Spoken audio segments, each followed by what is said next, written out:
Snake പാർക്കിൽ പോയി. വലിയൊരു രാജവമ്പാലെ കണ്ടു. അത് കൂടാതെ കുറെ പാമ്പുകളെ കണ്ടു. ആ ചേട്ടാ, ഞാൻ ഇന്നലെ ആ സ്നേക്ക് പാർക്കിലെ കാര്യം പറയുന്നു. സ്നേക്ക് പാർക്ക് അവിടെ കഴിഞ്ഞ മാസം 12-ാം തീയതി എന്റെ വീടിന്റെ പരിസരം മൊത്തം വൃത്തിയായി കൊണ്ടിരിക്കുകയാണ്. ഷാറുഖ് ഖാൻ അല്ല, നീ ഇങ്ങോട്ട് ഇത്ര വലിയ ഐറ്റം അലമ്പാമ്പ്. എന്നിട്ടെന്താ ഞാനപ്പം തന്നെ ഫോറസ്റ്റ് ഡിപ്പാർട്ട്മെന്റ് കാര്യം പറഞ്ഞു. പക്ഷെ അവർക്ക് വരാൻ സമയമില്ലെന്ന് പറഞ്ഞു.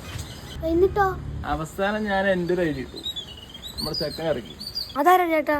ഷാജി, ഉരുക്ക് ഷാജി. ചെക്കനെ നമ്മൾ അപ്പം തന്നെ ഓൾ വിളിച്ച് പറഞ്ഞപ്പോ അവൻ 2:30 വന്നിട്ട് ഈ വലുപ്പത്തിലുള്ള ചാനലും ചേട്ടാ. പിന്നെ ഈ സാധനത്തിന് തൂക്കണ്ടേ, മുളവടി കൊണ്ട് തൂക്കിയാൽ പൊട്ടിപ്പോവില്ലേ. എന്നിട്ട് എന്ത് തൂക്കിയെടുത്ത് നേരെ ചാക്കിലാക്കി നേരെ പാർസൽ ഫോറസ്റ്റ് ഡിപ്പാർട്ട്മെന്റിലോട്ട്. ഓ ചേട്ടൻ വലിയ സംഭവമാണല്ലേ. ഇതൊക്കെ എന്തടാ, അന്നത്തെ ശരിടാ, ബൈ. ഓ ചേട്ടൻ വലിയ സംഭവം അല്ലേ. പിന്നല്ല